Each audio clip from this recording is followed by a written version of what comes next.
We're at the beautiful Woodhill estate, and Glen Kotzen has come and joined me. Glen, thanks very much for having us here today. It's a fantastic place, and yeah, what a beautiful setup.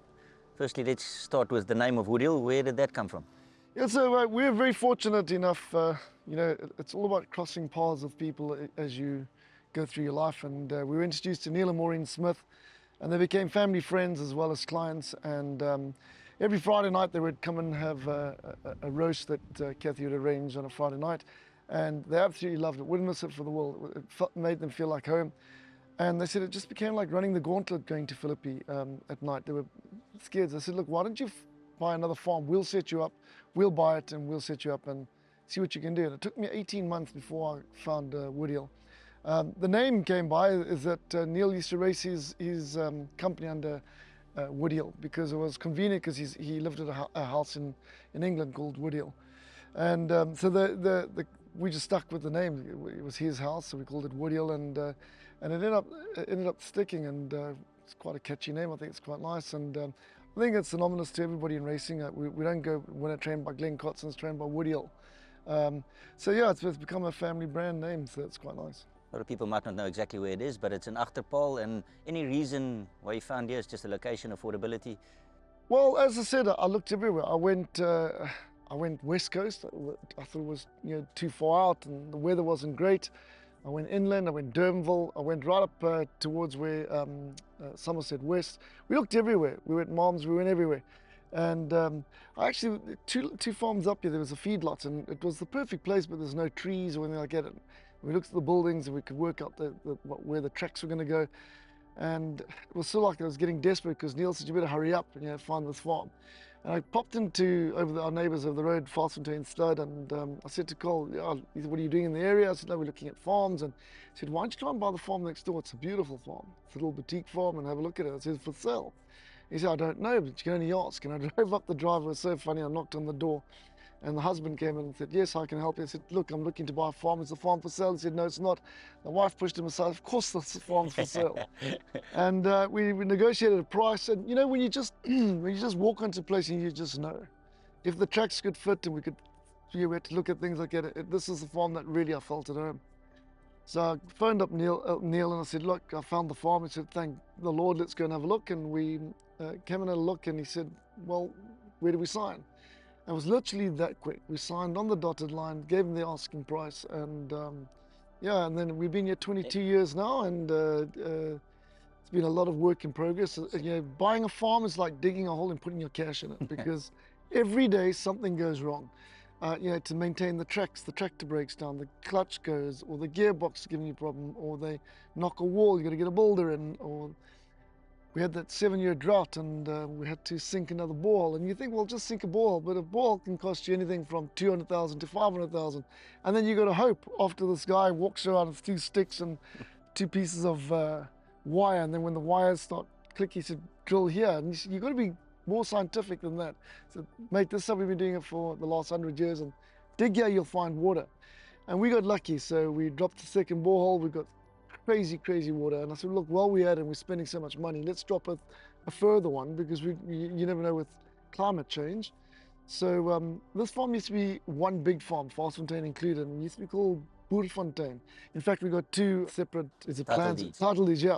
So the one off the farm falls under Malmesbury Boerfontein, and Boerfontein means farm mountain, spring water.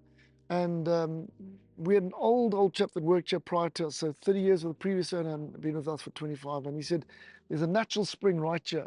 So the water dividers came and said, that's it, you're right. And we dropped it, and thank goodness it wasn't that deep, and we found good clean water, and the water's amazing out here.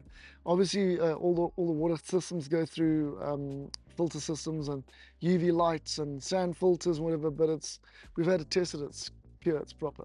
So Glen, you signed on the dotted line, and then the work started, because there was absolutely nothing to do with horses on this farm, right? Yeah, absolutely. Look, Wanda Neertling, or the late Wanda Neertling, she used to have 1 or 2 horses that she raced with Jeff Woodruff, and they were like retired, yeah. So they had probably a small little barn, which is now a quarantine barn, and but we converted that. But there was only a tractor shed, and 20 years of tinkering of whatever he used to do, and there's a pile of metal that took us 2 months, 3 months just to run it off, where the stables are today. And yeah, so we converted the first barn, built the second barn, and then when we made some more money, we built the third barn. And every barn we built, the pitch got higher, the ceiling got higher because it gets quite warm out here. So you wanted, the heat to disperse, a bit of ventilation, and yeah, so you learn from your mistakes. And the way we built the stables, I walked around, looked at a lot of stables, but I really liked Rolf Rixon's concept that if you did the hit and miss block, every horse could see his mate on either side of him.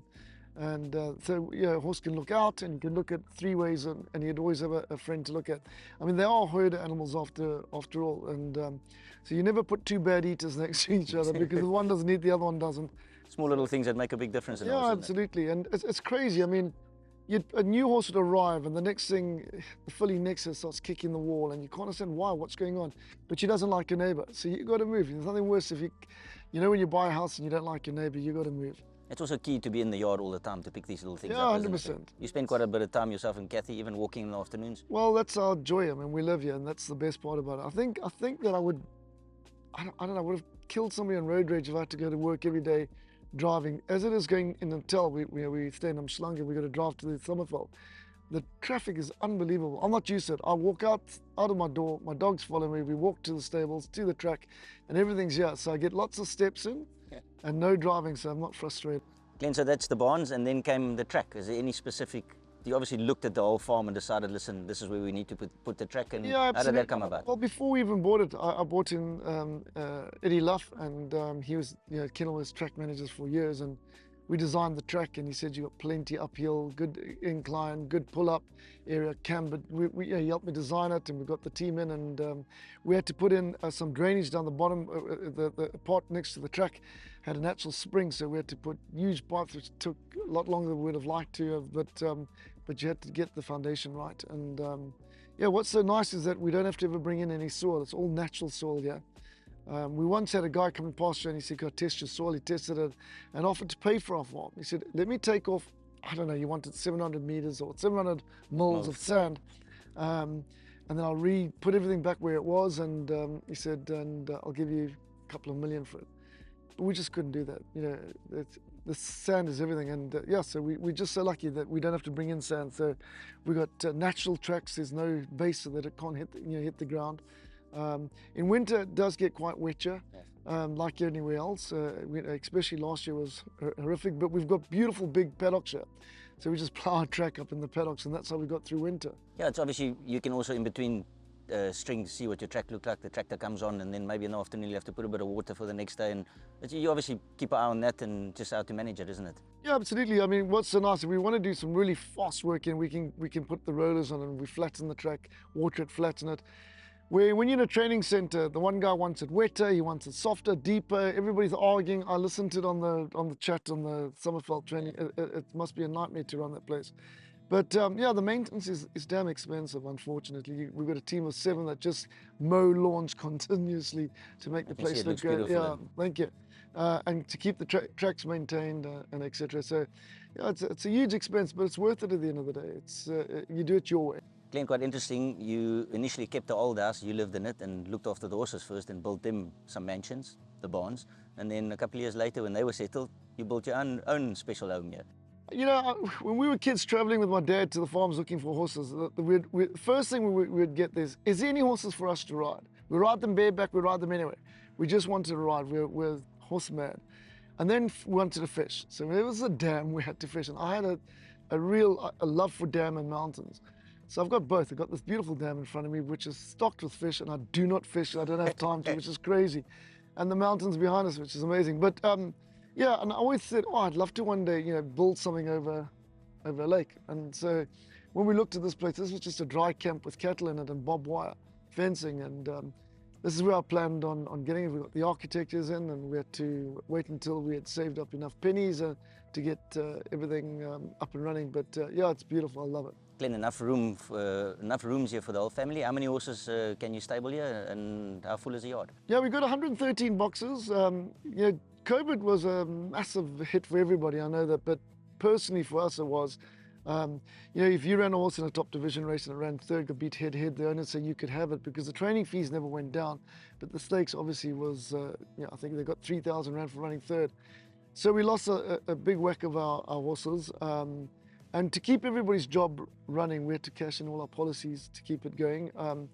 So we're down to we were 2 barns empty completely. It was like the worst we've ever been. So we put Woodhill on the market. We had a lot of people looking at it, but we were trying to say, where do we fit in if we sold? Where would we go? Yes, we could go to Milverton. We had already spoken to the Cape team, and they would make a plan for us to get boxes, but there was just more to it. It was just the lifestyle that we've got. It's just so amazing. But thank God COVID is over. It's like it never even happened. We still haven't got back to the numbers, and I don't think it's because of anything else, bar there's a shortage of horses. So that, to buy quality horses, there's not enough going around.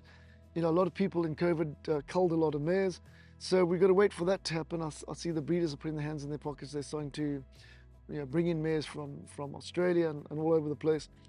And hopefully when the numbers are back up, we can fill up again. But we've got a permanent yard in Summerfeld, which is run with top guy there, John Butler. During the off season, it's nice to bring horses that can't cope with the top horses in the Cape, and we send them there, horses that love the poly. Thank God, the poly's now been uplifted. You get horses that absolutely love the poly. I mean, unbelievable. When you send them there, horses that work well at home here and they don't quite do it on the grass, you send them to the poly, they can easily win 3-4 in the off season. So it's nice to maximize for your clients, that you got the best of both worlds. Glen, you travel a bit, obviously, to Durban, and when is the best time to be at Woodhill Estate?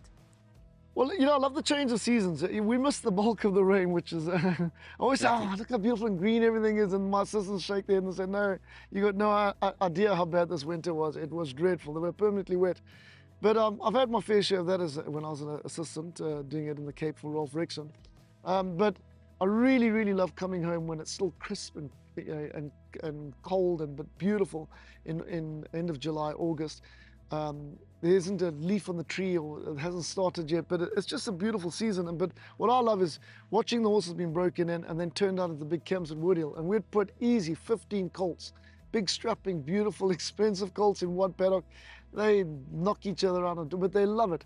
And then they'll run around and they'll fight and do their thing. Then they settle down, they just graze all day. And they come in the evening and cleaned. And it's just a lovely way of doing it. We love breaking in our own babies. It's almost like somebody said, well, but why? When you can go to a pre-training center? Well, 100%, but it's like saying to you, MJ, can I have your kid for the first 5 years of his life, and I'll teach him what I know, and then I'll give him back to you. We prefer doing it ourselves, and we do it the Woodhill way, which is lovely, and it's worked. It's been great. It comes to my next question, Glen. Horses can basically do the full circle here, from being born here to actually retiring, and there's actually a good story behind Big City Life that was born here. Yeah, it was crazy shame. One of our colleagues got shot in a hijacking for cash in those days when they were paying cash, and I had a little farm in Philippi, and they asked me if I'd buy the mare. I said, no ways, I can barely afford to feed myself, never mind another mare. And anyway, cut a long story short, we ended up buying this mare for 4,000 Rand, and she came here, and now we had to cover it, and we ended up sending it. I phoned up a mate, I said, I need a free service for a battling trainer. And we bred Big City Life, and we bred a couple of them before that. But when he came out, my son said to me, Dad, this is the best colt you've bred. And I laughed at him. It was a slap-slided, leggy colt. And yeah, the rest is history. He was a very special horse to the family. I had to sell, it's amazing. They say we keep the best ones for ourselves because we breed a couple of horses and we sell them, but we never seem to sell them. But if only we knew. So we sent him to the sales. We never got a bid for him on the first Cape sale. 15,000 Rand I bought him back for. I threw him back out in the camp and let him mature, broke him in for the ready to run, sold him for 180. A mate of mine bought him. I asked him if I could buy a share in him and keep him. I liked him, and he did. And then he went on to win everything else, the Derby, the Guineas, the July, the Daily News. He was a great horse. It's amazing. So right over the road has got the best bloodstock in South Africa. They literally, they just keep upgrading all the while. But they haven't bred a July winner. So my claim to fame is, bragging rights. Yeah, a bit of bragging rights over the road. And with Mad, I used to watch him grow up in the front camp. We had a big camp at the dam and the springbuck. And we said, well, let's hope he can ping as fast as those springbuck can. So, it's a great story. Glen's also all about families, and you guys are quite close to your family and spend quite a lot of time together.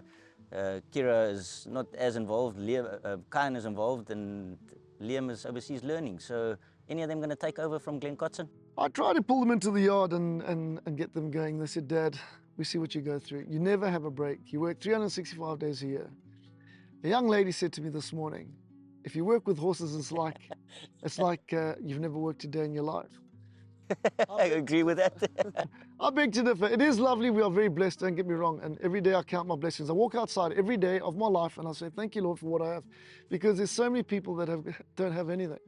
And I'm really, really fortunate and we really are blessed. But I can tell you that my kids have said they've seen too much. The heartache. There's one that I don't think has learned because he's busy learning the horse racing trade, isn't he, Liam? Well, he had to learn the hard way. He could have learned here. He could have been a manager now, and he isn't. But he wanted to go to Australia. He wanted to find. He didn't go to varsity. We said we'll pay your varsity fees and we'll send you. So we sent him off, and I take my hat off to him because he's a young little boy when he went there, and he's grown into a fine young man now. And he's learned how to iron. He's learned how to clean his flat. He's learned how to cook. And more importantly, we stuck him on a farm in the middle of nowhere, in a top stud farm. Did 2 seasons with him. He did the foaling down, the breaking of yearlings, looking after yearlings, preparing them for the yearling sales. And then now he's working, he changed provinces, that was in the capital. And then he went to Melbourne, and now he's in a racing yard, organised through another family member, mine, Mitch Visser, who worked there for a yard called Kavanagh. And he's really enjoying it. So he's learning from ground bottom. He's a handler there, and they swim the horses, muck up the boxes, feed them. He's doing a bit of work riding now, and I think when he comes back to home, hopefully he does come home, unless he finds a nice, blonde. He loves his blonde. A young blonde lady that's going to marry him. Then maybe he might say that, but I think if he comes home, hopefully he'd take over Woodhill, because we don't have anybody really. Client's not interested in training. Client's great with the clients, great with. Very involved. I mean, he's yeah, busy. very much involved, but Cooks a great breakfast as well. yeah, exactly. But not he just said, he just couldn't deal with the heartache of horses and owners, and he likes to just keep them happy. You've got Kathy in the background. She's not always in the limelight, but I know, I've been here. She does a lot of hard work, doesn't she? Kathy's the best horse in the yard, 100%. That and your stable jockey, they're the 2 best horses, because they're really very important cog in the wheel. I mean, Kathy has to keep everything running, the finances, which is probably the hardest thing, collecting money, making sure it goes to the right place and that you use it correctly. And as I said to you, with an estate, it's just a non-stop. And then, as you say, coming to the jockey, it's a bit tricky. I've moved here and lived here, but you need a special sort of human to move out here, and it's fun. I really enjoyed it. But it's a bit tricky to get a jockey to come and work here, isn't it? You've got Chad now, it's brilliant, it's worked. Yeah, I think that if I go over the years, you joined us, you were a young kid, you were riding a lot of winners for a lot of small trainers at 33 to 1, 50 to 1, 100 to 1. And you needed the backing, we gave it to you, I needed a jockey. I saw the potential in you, and I said, I like this young kid, I like your work ethic. And that's what I think is, Gary Player once said, spell luck, L-U-C-K. Said, what is luck? It said, labor under correct knowledge. If you work hard at what you know you're doing right, you've got to have luck. Yeah.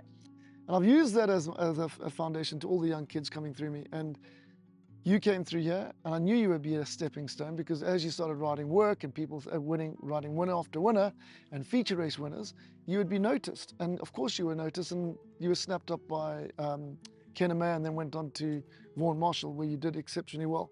But I've had other young kids come through. Chris Teaton was here. He was riding really well, but he hadn't got to his best yet. He came and moved into the farm. You're a good spelling farm for jockeys, aren't you? Yeah, 100%. And he took off and was snapped up to Hong Kong. Greg Cheen used to come out here 3 times a week. He was snapped up, went to Hong Kong. I paired up with Richard Faree. I gave Richard his first Group 1 winner on Badger's Gift in the paddock stakes. He was a young kid. But Richard was already established, but he had enough of the structured work in a big yard at Snace. I think he needed a breather. We're here, so we retained him, and he's come out here 3 times a week, and we had great success with him. I mean, it was fantastic. I had Martinez Mini. He was a character, and probably one of the best I've had as far as luck. I mean, that guy, he rode half the jocks here to sleep, because he just did something different.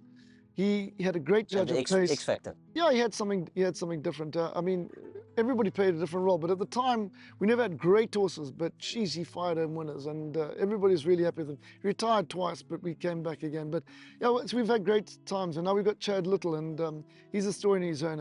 Everybody likes a comeback story, and he is one of them. He was a top apprentice, hit bottom on drugs. found the Lord and found a lovely young lady and now got a child. And again, comes down to work ethic. He's got a great work ethic. He's already now at gallops. He could be sitting in here getting, you know, a couple of brownie points and breakfast, whatever, but he's not. He's riding work, he's galloping, he's got into PE, and he's starting to, you know, so the rewards are coming. I mean, I know I'm hopping a little bit more on jockeys, but Raymond Danielson, one of the top jockeys in the country, he is so talented, but he got into that rut that most of the young jockeys do. They do exceptionally well, they hit a bit of a low dip, and then they think they're better than the system. And the system is, come and ride work, you'll get the rides. And they say, no, I'm better than that. Give me the ride. I've won it last summer. Let me ride the horse. And it doesn't work like that with trainers. Trainers need the help, and they need the jockeys to do it. So any young jockey listening out there, I said to Raymond, he did a stunt run. I never had it when Chad wasn't here. We didn't do, you know, we were looking for a jockey. And I said, come down, do the work, but you got to fly and ride the work. And it became a bit of a hassle to him. And he had more excuses than he had, than he arrived. And in parting, I said, look, Raymond, it never works. It's absolutely fine. And I understand. And you've got your Joburg base, and that's where you want to be. And that's where your fiance is. And you can carry on doing what you're doing. But don't forget about the harder the work, you're lucky that you become. And he wasn't getting the breaks in Joburg. And what happened? He woke up one morning, he said, maybe I've got to change my attitude. And he got up and he said, I'm going to be the first guy at track and the last guy to leave.